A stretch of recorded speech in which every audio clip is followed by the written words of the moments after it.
आज आम द्वितीय करंथियो तार 9 अध्याय आम अध्ययन कर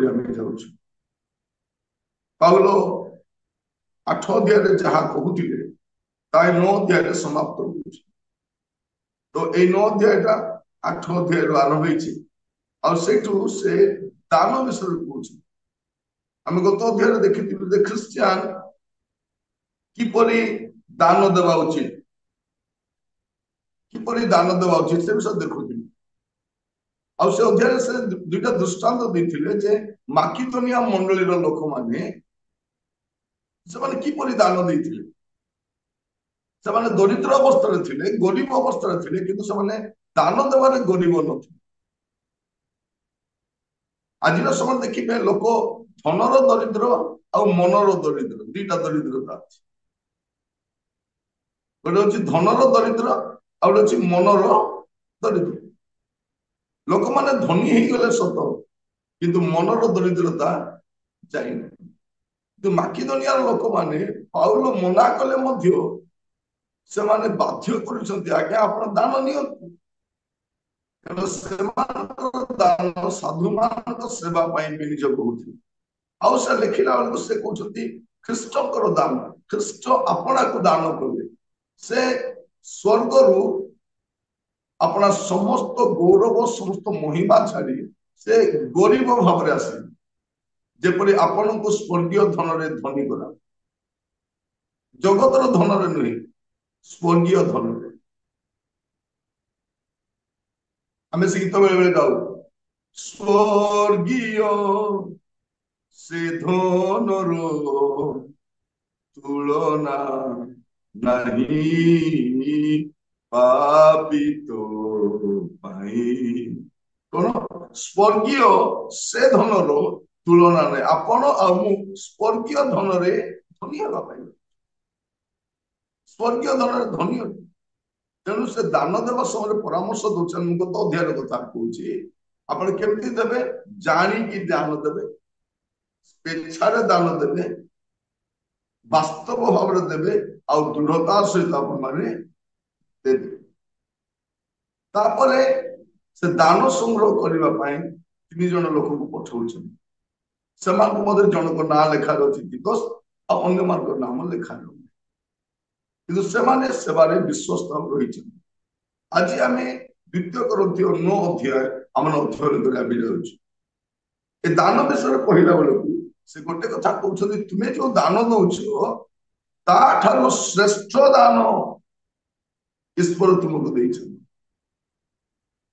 से दान विषय कही कही गले आउ से देखा आम द्वितीय करंथियो 9 पर्व 15 पद पढ़े 15 पद ईश्वर अकथनीय दान निमंते ताहांकर धन्यवाद हेउ से केमिति सारिले तुम्हें भाव नहीं तुम्हें बहुत दान दे दीछो तुम्हें प्रभु को देला भले भी तुम योग्यता नहीं ईश्वर अकथनीय दान निमंते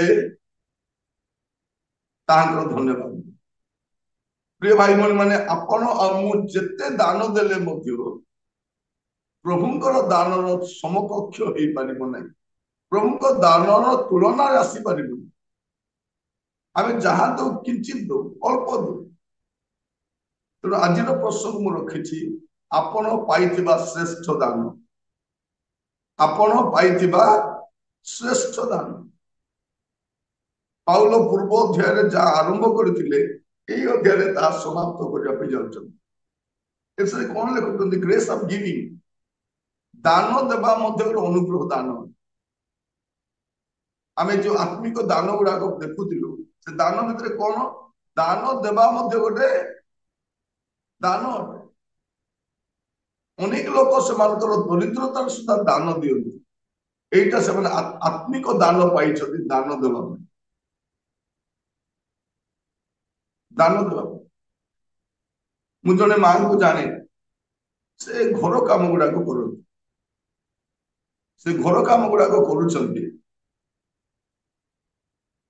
किछि घरे जे काम करती पुओ को से कहते बाबू एटा निरंजन आगे पठेब सेवा प्रति मास छोट दान किंतु छोट दान नुहे से जो कार्य करुछंती ता तुलना सर्वश्रेष्ठ दान से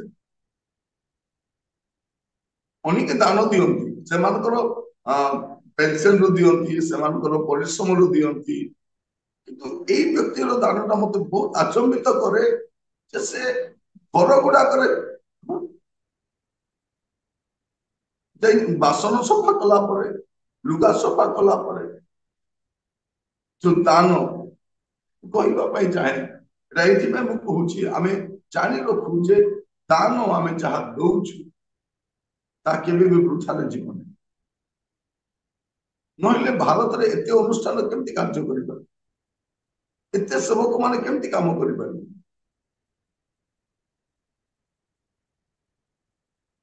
आमे प्रतिदिन सेवारे बुलुछु प्रतिदिन सेवारे बुलुछु गोटे स्थान आउ गोटे स्थान आउ गोटे स्थान आउ गोटे स्थान एटा आपण मानकर प्रार्थना आ साहाय्य बिना संभव नुहे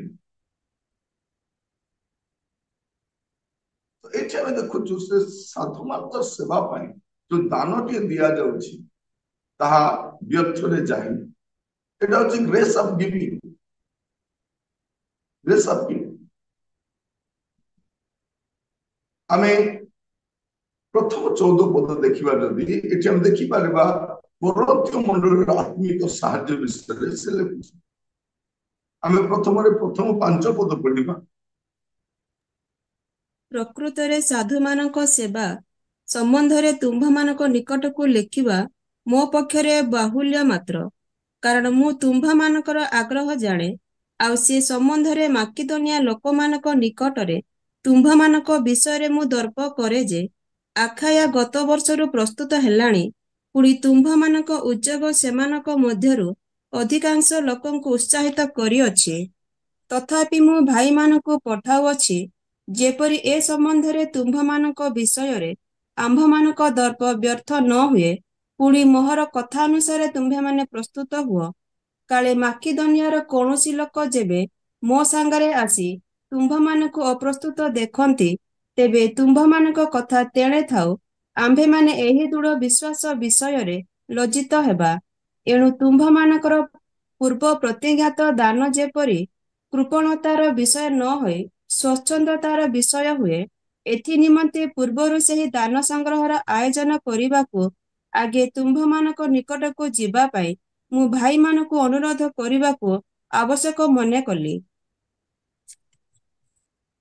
एठी हम देखू जे पाउल ए 5 पद रे से पुनरावृत्ति करूछन से जहा कहितिले सेटा को से पुणी थरे कहउछन जे साधु प्रकृत रे साधु मानक सेवा प्रिय भाई भौणी माने मन रखिबे आपण मानकर दान सेवा कार्य निमंते विनियोग होउछि कि नै आपण जानिबा दरकार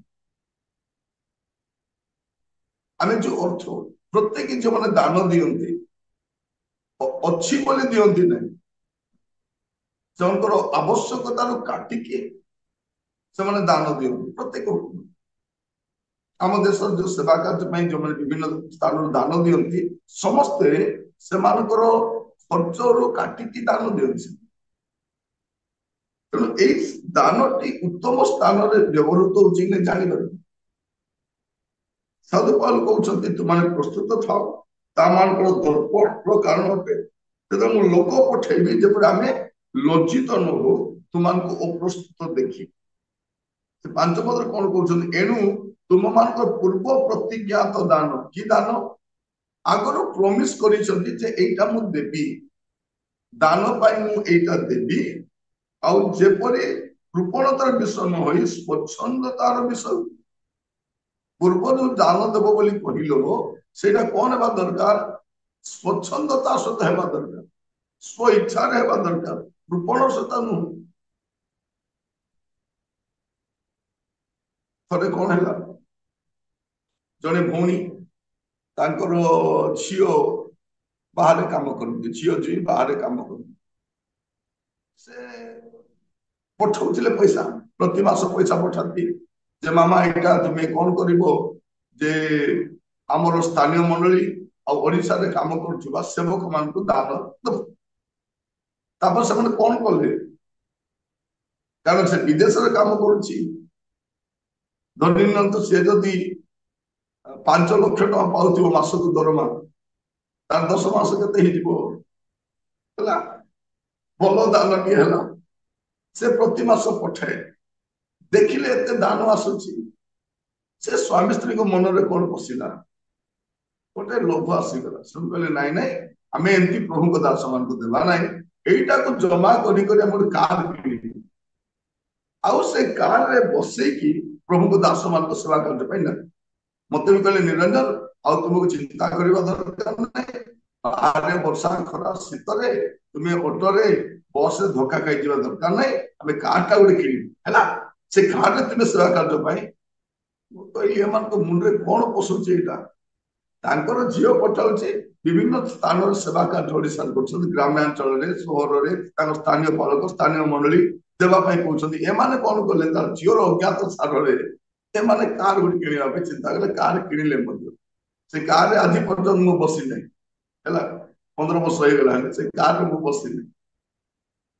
ମୁଁ କହିବା ପାଇଁ ଚାହେଁ, ଆମର ଦାନ କଣ ବା ଅଛି, ଧୀରେ ଧୀରେ ଏ ସ୍ୱଚ୍ଛନ୍ଦତା ବିଷୟରେ କୃପଣତା ଆଡକୁ ପଳେଇ ଆସେ। ମୁଁ ଅନେକ ଲୋକଙ୍କୁ ଶୁଣେ, ସେମାନେ ଆଜ୍ଞା ଦାନ ଦେବା ପାଇଁ ରଖିଥିଲି ଆଜ୍ଞା, ଆବଶ୍ୟକ ପଡିଲା ବେଳକୁ କାଢିକି ଖର୍ଚ୍ଚ କରିବି। ମୁଁ ଦାନ ଦେବା ପାଇଁ ରଖିଥିଲି ଆଜ୍ଞା, ଲୋଭ ହେଇଗଲା ଆଜ୍ଞା, ତାକୁ ମୁଁ ବ୍ୟବହାର କରିଦେବି। ପାଉଲ ସେଇଟା କହୁଛନ୍ତି, ଦେଖ ତୁମେ ଯୋଉ ଦାନ ସଂଗ୍ରହ କରିକି ରଖୁଛ, ପରେ ପରେ କଣ ନ ହଉ, କୃପଣତାର ବିଷୟ ନ ହଉ, ଏଇ ବିଷୟ ସେ କହୁଛନ୍ତି। କରନ୍ତୁ ମନର ଆର୍ଥିକ ସାହାଯ୍ୟ ସାଧୁ ମାନଙ୍କ ସେବା ପାଇଁ ଆବଶ୍ୟକ ଅଛି। ତାପରେ ଆପଣ ଦେଖିବେ 6 ପଦରୁ 9 ପଦ, କିନ୍ତୁ ଏହା ସତ୍ୟ ଯେ ଅଳ୍ପ ବୁଣେ ସେ ମଧ୍ୟ ଅଳ୍ପ କାଟିବ, ଆଉ ଯେ ପ୍ରଚୁର ବୁଣେ ସେ ମଧ୍ୟ ପ୍ରଚୁର କାଟିବ। ପ୍ରତ୍ୟେକ ଜଣ ଆପଣା ହୃଦୟରେ ଯେପରି ସଂକଳ୍ପ କରିଅଛି ସେହିପରି କରୁ, କୁଣ୍ଠିତ ଭାବରେ ନୁହେଁ ଅବା ବାଧ୍ୟ ବାଧକତା ହେତୁରୁ ନୁହେଁ, କାରଣ ଈଶ୍ୱର ହୃଷ୍ଟଚିତ୍ତ ଦାତାକୁ ଭଲ ପାଆନ୍ତି। ଆଉ ସମସ୍ତ ବିଷୟ ସର୍ବଦା ଯଥେଷ୍ଟ ରୂପେ ପାଇ ତୁମ୍ଭେମାନେ ଯେପରି ସମସ୍ତ ଉତ୍ତମ କର୍ମ ନିମନ୍ତେ ଅଧିକରୁ ଅଧିକତର ଦାନ କରିପାର, ଏଥି ନିମନ୍ତେ ଈଶ୍ୱର ତୁମ୍ଭମାନଙ୍କୁ ସର୍ବପ୍ରକାର ଅନୁଗ୍ରହ ପ୍ରଚୁର ଭାବରେ ଦେବାକୁ ସମର୍ଥ ଅଟନ୍ତି। ଯେପରି ଲେଖା ଅଛି, ସେ ମୁକ୍ତ ହସ୍ତରେ ବିତରଣ କରିଅଛି, ସେ ଦରିଦ୍ରମାନଙ୍କୁ ଦାନ ଦେଇଅଛି, ତାହାର ଧାର୍ମିକତା ଚିରକାଳ ସ୍ଥାୟୀ। ଏଠି ଆମେ ଦେଖନ୍ତୁ କେତେ ସୁନ୍ଦର ଭାବରେ ଲେଖାଯାଉଛି। ସେ ଦାନ ବିଷୟରେ କହିଲା ବେଳକୁ ସେ କହୁଛନ୍ତି, କିନ୍ତୁ ଏହା ସତ୍ୟ ଯେ ଅଳ୍ପ ବୁଣେ ସେ ମଧ୍ୟ ଅଳ୍ପ କାଟିବ। ସେ ଦାନ ବିଷୟ କହୁଛନ୍ତି ଯେ ଅଳ୍ପ ବୁଣେ ସେ ଅଳ୍ପ କାଟିବ, ଆଉ ଯେ ପ୍ରଚୁର ବୁଣେ ସେ ପ୍ରଚୁର କାଟିବ। ପ୍ରତ୍ୟେକ ଜଣ ଆପଣ ହୃଦୟରେ ଯେପରି ସଂକଳ୍ପ କରିଅଛି, ପ୍ରଥମରେ କହିଲେ 5 ପଦରେ ପୂର୍ବ ପ୍ରତିଜ୍ଞାତ ଦାନ, ଏବେ ସେ କଣ କହୁଛନ୍ତି, ତୁମ ହୃଦୟରେ ଯେପରି ସଂକଳ୍ପ କରିଅଛ ସେମିତି ଭାବରେ ଦାନ କର, କୁଣ୍ଠିତ ଭାବରେ ନୁହେଁ ବା ବାଧ୍ୟକତା ସକାଶେ ନୁହେଁ, କାରଣ ଈଶ୍ୱର ହୃଷ୍ଟଚିତ୍ତ ଦାତାକୁ ଭଲ ପାଆନ୍ତି। କାହାକୁ ଭଲ ପାଆନ୍ତି? ସେ ହୃଷ୍ଟଚିତ୍ତରେ ଦାନ ଦିଏ। ହୃଷ୍ଟଚିତ୍ତ, ଆପଣ ଦେଖିବେ ଅନେକ ଲୋକ ଦାନ ଦେବା ସମୟରେ ଏତେ ଆନନ୍ଦର ସହିତ ଦାନ ଦିଅନ୍ତି ଦାନ ଦେବା ବିଷୟରେ। ଆଉ କିଛି ଲୋକଙ୍କ ମୁହଁରେ ପାଣି ବି ନଥିବ, ମୁହଁ ଶୁଖି ଯାଇଥାଏ। ଆପଣ ଯେବେ ଚର୍ଚ୍ଚରେ ଯାଉଛନ୍ତି ଦାନ ଦେବା ପାଇଁ, ମୁହଁରେ ଗୋଟେ ଆନନ୍ଦ ଥିବାର ଅଛି, ଦେଇପାରୁଛି। ଆପଣ ଆସନ୍ତା ସପ୍ତାହ ଦେବା ଚିନ୍ତା କରନ୍ତୁ ନାହିଁ, କାହିଁକି ଆସନ୍ତା ସପ୍ତାହ ଆମେ ଥିବୁ ନା ନାହିଁ ଜାଣିନୁ। ପ୍ରଭୁ ଆମକୁ ଯେତେବେଳେ ସୁଯୋଗ ଦଉଛି ଆମେ ସେ ଦିଗରେ ଅଗ୍ରସର ହେବା ଦରକାର। ପ୍ରଭୁ ଆମମାନଙ୍କୁ ସାହାଯ୍ୟ କରନ୍ତୁ ବୁଝିବା ପାଇଁ। ଲେଖାଯାଉଛି କଣ, ସେ ହୃଦୟରେ ଯାହା ସଂକଳ୍ପ କରିଛୁ। ତାପରେ 9 ପଦରେ ଯେପରି ଲେଖା ଅଛି, ସେ ମୁକ୍ତ ହସ୍ତରେ ବିତରଣ କରିଅଛି, ସେ ଦରିଦ୍ର ମାନଙ୍କୁ ଦାନ ଦେଇଅଛି, ତାହାର ଧାର୍ମିକତା ଚିରକାଳ ସ୍ଥାୟୀ। କଣ? ତାର ଜାଗତିକ ଧନ ଚିରକାଳ ସ୍ଥାୟୀ ବୋଲି ଲେଖା ହେଇଛି। ତାର ଧାର୍ମିକତା ମାନେ ମୋର ଦାନ ମୋର ଧାର୍ମିକତାକୁ ଚିରକାଳ ସ୍ଥାୟୀ କରୁଛି, ଯାହା ମୁଁ ସେବା ପାଇଁ ଦାନ ଦଉଛି। ଅନେକ ଲୋକଙ୍କର ପଇସା ପତ୍ର ଦେଖିବେ ଜାଗତିକ ଲୋକମାନଙ୍କ ହାତରେ ପଡିଯାଇଛି ଆଉ ମିଳୁନାହିଁ। ମୁଁ ସମସ୍ତଙ୍କୁ କୁହେ, ଯେତେବେଳେ ଆପଣଙ୍କ ପାଖରେ ଟଙ୍କା ଆସୁଛି ଆପଣ ପ୍ରାର୍ଥନା କରିବେ, ସତର୍କ ରହିବେ, ସେଇ ସମୟରେ କିଛି ଲୋକ ଆସିବେ ଆପଣଙ୍କ ଅର୍ଥ ଆପଣଙ୍କୁ ନେଇଯିବେ। ବହୁତ ପ୍ରେମର ସହିତ କହିବେ, ଦେଇଥାଅ, ଆମେ ତୁମର ଆବଶ୍ୟକ ସମୟ ଦେଇଦେବା, 6 ମାସ ପରେ ଦେଇଦେବା, ବର୍ଷେ ପରେ ଦେଇଦେବା, ଆଉ ଜମା କରିଦେବା, ଏତେ ଷ୍ଟୋରି କହିବେ। ଆପଣ ମାନେ ସେ ସବୁ କଥାରେ ପଡିବେନି, ପଡିବେନି। ପ୍ରଭୁ ଆପଣଙ୍କୁ ଦାନ ଦିଅନ୍ତି, ଆପଣଙ୍କୁ ସଠିକ ଭାବରେ ଆପଣ ତାକୁ ବ୍ୟବହାର କରନ୍ତୁ, ପିଲାଙ୍କ ପାଇଁ ମଧ୍ୟ ରଖନ୍ତୁ। ଆପଣ ନିଜର ଛୁଆମାନଙ୍କ ପାଇଁ ପଇସା ସଞ୍ଚୟ କରନ୍ତୁ, ସେମାନଙ୍କର ଜୀବନ ପରବର୍ତ୍ତୀ ଅଧ୍ୟାୟ ଗୁଡାକ ଆମେ ଦେଖିବା। ତିମୋଥୀ ପୌଲ ସେଗୁଡା ଲେଖୁଛନ୍ତି, ମଣ୍ଡଳୀକୁ ବୁଝେଇଥାଉ ଏଇଟା। ଆପଣ ସବୁ ନଷ୍ଟ କରନ୍ତୁ, ସବୁ ପଇସା ଅପଚୟ କରନ୍ତୁ ନାହିଁ, ପିଲାମାନଙ୍କ ପାଇଁ ମଧ୍ୟ ରଖନ୍ତୁ। ପିଲାମାନେ ଜାଣିବା ଦରକାର ମୋର ବାପା ମା ରଖିଛନ୍ତି। ମୁଁ ଆପଣମାନଙ୍କୁ କହିବା ପାଇଁ ଚାହେଁ ଯେ ଅର୍ଥ କେତେ ଆବଶ୍ୟକ ତା ଆପଣ ମାନେ ବୁଝିବା ଦରକାର।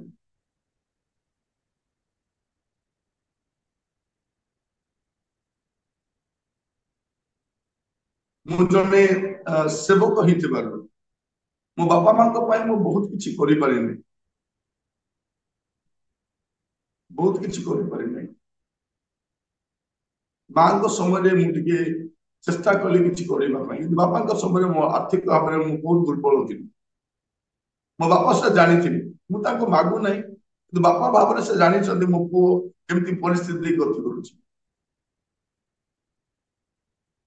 ବାପା କଣ କରିଥିଲେ, ଆଗରୁ କିଛି ପଇସା ରଖିଥିଲେ ଆଉ ମାଙ୍କୁ କହିଥିଲେ, ଏଇଟା ମୁଁ ଆପଣଙ୍କୁ ଆଗରୁ କହିଛି, ମାଙ୍କୁ କହିଥିଲେ ଏ ପଇସାଟା ତୁମେ ରଖିଥିବ, ମୁଁ ଯୋଉଦିନ ମରିଯିବି, ମୁଁ ମଲା ପରେ ଏଇଟା ବାବୁକୁ ଦବୁ। ମୁଁ ଜାଣିନି ଦେଇଛନ୍ତି ବୋଲି। କଣ ହେଲା, ବାପା ଯୋଉଦିନ ଚାଲିଗଲେ, ବାପା ଯିବାର ଗୋଟେ ଘଣ୍ଟା ପରେ ମା ମତେ ବାକ୍ସ କାଢିକି ସେଠୁ କିଛି ପଇସା ଦେଲା, କହିଲା ଏଇଟା ତୋର ବାପା ତତେ ଦେଇଥିଲେ, ଆଉ ମୁଁ ଗଲା ପରେ ବାବୁକୁ ଦେବୁ ବୋଲି, ଏଇଟା ନେଇ।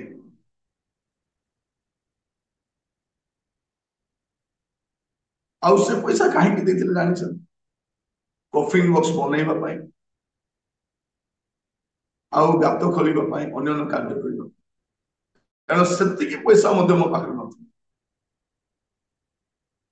ମୁଁ କଟକରେ କିଛି ପଇସା ଘରେ ରଖିଥିଲି, ଯେ ବାବାଙ୍କ ଦେହ ଖରାପ ହେଲେ ଯେମିତି ଆମେ ହଠାତ୍ ଯାଇପାରିବୁ, କିଛି କରିପାରିବୁ ବୋଲି। ଆଉ ସେ ପଇସାଟା କଟକ ନେଇ ଥିଲା, ଅଳ୍ପ ପଇସା, ଯେମିତି ଆମେ ବସ୍ ଭଡା କରି ଯାଇପାରିବୁ, ଏମିତି ଭାବରେ, ଆଉ କିଛି କରିପାରିବୁ। କିନ୍ତୁ ବାପା ପୂର୍ବରୁ ସେ ରଖିଥିଲେ, କାରଣ ଜାଣିଛନ୍ତି ମୋର ଆର୍ଥିକ ସମ୍ବଳ।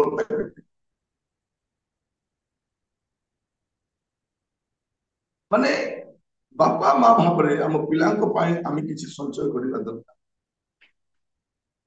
ଯେତେବେଳେ ଆପଣଙ୍କ ପାଖରେ ଅର୍ଥ ଆସିବ, କିନ୍ତୁ ପ୍ରଭୁଙ୍କ ସେବା ନିମନ୍ତେ ଆପଣ ଯାହା ଦେବା କଥା ତା କୁଣ୍ଠିତ ଭାବରେ ନୁହେଁ, ଉଦାର ଭାବରେ, ହୃଷ୍ଟଚିତ୍ତ ଭାବରେ ଆପଣ କରନ୍ତୁ।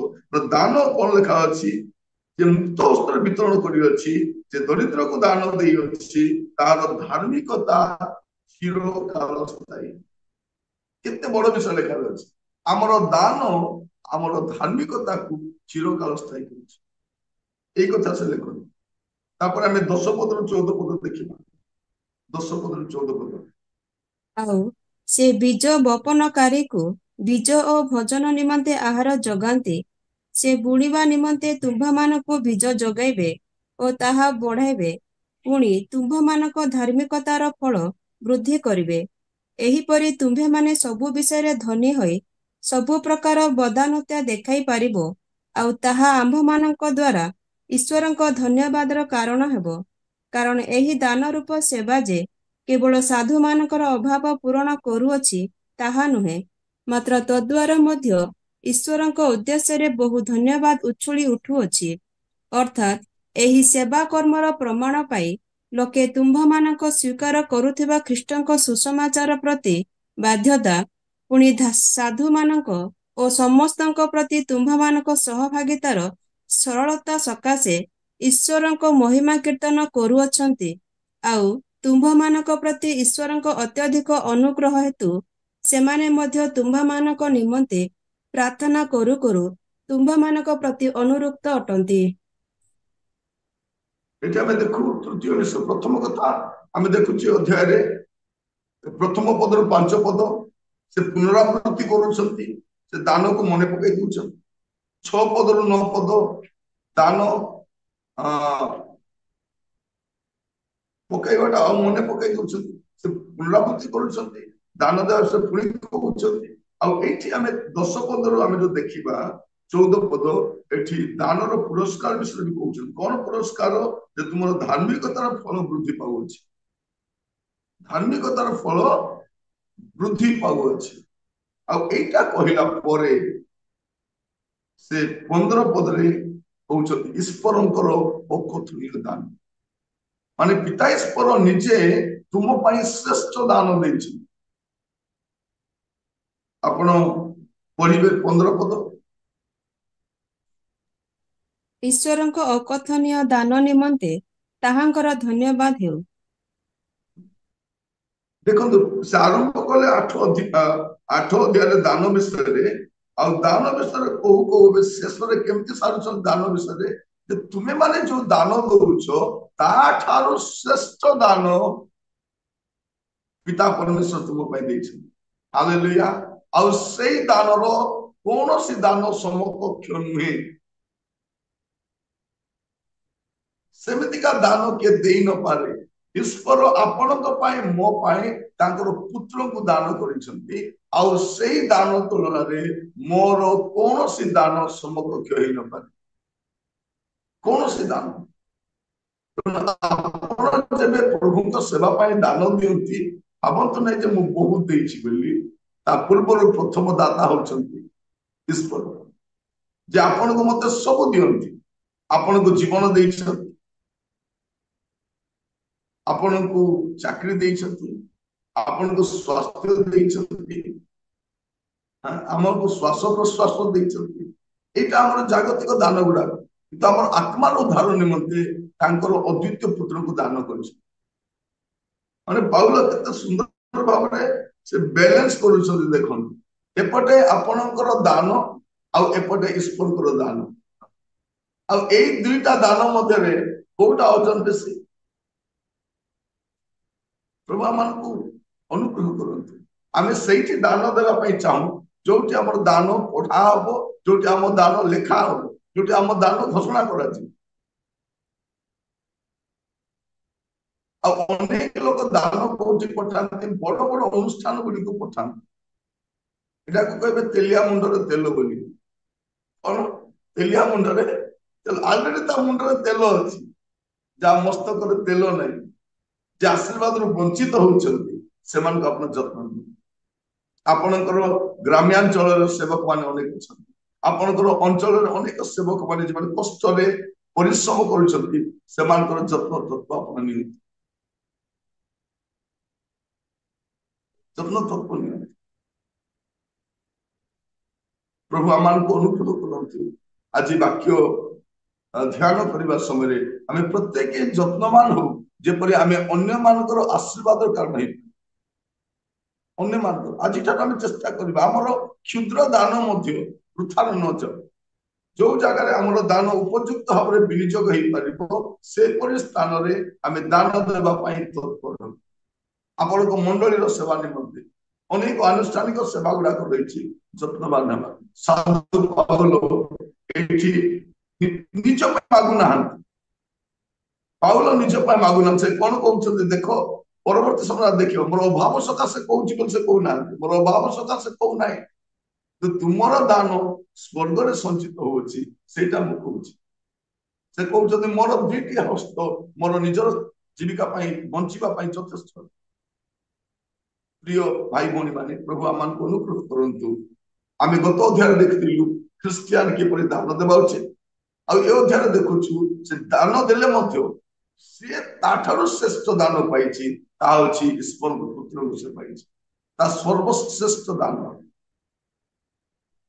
ता अपेक्षा प्रभु जीशु ख्रीस्ट से दरिद्र हेले माने स्वर्ग धन परित्याग करि आसिले शून्य होइके आसिले एइथिपाई जे आपनको मते स्वर्गीय धनर धनी कला आज प्रार्थना करिबा प्रभु मते मते से ग्रेस ऑफ गिविंग ता दियो जेपने मु भी दान देई पारे आमे समस्ते परभाषा भाववाणी आत्मा चिन्हिबा एई दान चाहूछु किंतु दान देवार दान एटा आमे चाहू आज प्रार्थना करिबा प्रभु मते दान देवार दान मते गोटे दियो अल्प समय अछि सेवार बेसी समय सेवा नाही आमाने चेष्टा करिबा किंतु आद्य मन लोक माने केमति दान देले से माने एते दान देले जे परे से माने दरिद्र अवस्था का आसीले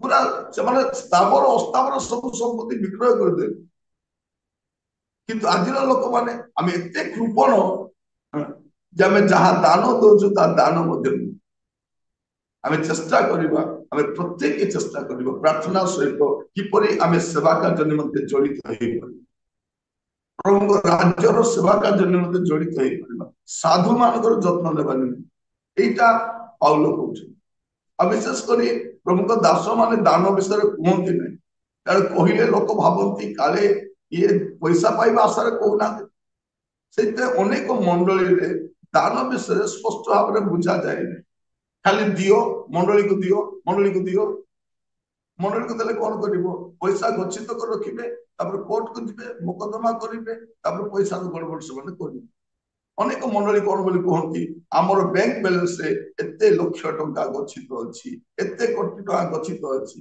ए गच्छित धन कौन कर नेबे प्रभु जी आसला नै कि ताको देबे कि प्रभु आम मंडली तरफ रु एटा आपन को क्षुद्र उपहार बोली देबे सेते तो मोना मंडली तर अभिमुख्य भूली जाइछि तार उद्देश्य भूली जाइछि जे किपरि सेवा कार्य जड़ित होय अछि आपण देखिबे एते बड़ बड़ मंडली अछि 5टा सुसमाचार प्रचारक भी ना चलो 5 जन लोक को स्पॉन्सर भी समान करते मंडली अछि बाहर सुसमाचार प्रचार करिबा हमर मंडली गुडी को इवांजेलिकल मंडली नु मंडली अभिमुख्य से भूली जाई छी तेनु से कोन करूची पैसा थले गोटे चर्च रे मु जाईଥିଲି मीटिंग करिबा पाई मु ताको कहिली आपण माने एते सुंदर आयोजन करिसथि ए पैसा कोठु आसीला सत लाग्या वर्ष सारा जो दान पाइथिलु आज्ञा ताको संग्रह करके मीटिंग करूची मु पचारली प्रभु को दास को कोन दियंती नै आज्ञा ताको एमती गोटे पारिश्रमिक भाव रे प्रति मास किछि गोटे तो किंतु बाइबल सेटा कहू नै आमर पैसा को भोजी भात कर खाइबा दान संग्रह करवा आवश्यक मु कहली जदि आपन रांधिबाड़ी खाइबार अछि अपन एक्स्ट्रा दान संग्रह करू समस्त दियंतु वॉलंटियरली दियंतु प्रिय भाई बहन माने साधु पाउल हमको गोटे आदर्श देखाउछंती आ से कहउछंती साधु मानकर सेवा रे हमर अर्थ लागिबार अछि और साधु काम रे नुहि प्रभु आपण को मत अनुग्रह करंतु आगामी समय रे हमें दान देवा समय रे हम उचित दान देवा आ उचित मते दान देवा उचित भाव रे दान देवा नै और हमर दान प्रभु राज्य रो सेवा कार्य में विनियोग हेबा प्रभु आपण मान को प्रत्येक को बाहुल्य का आशीर्वाद करंतु प्रार्थना करियो।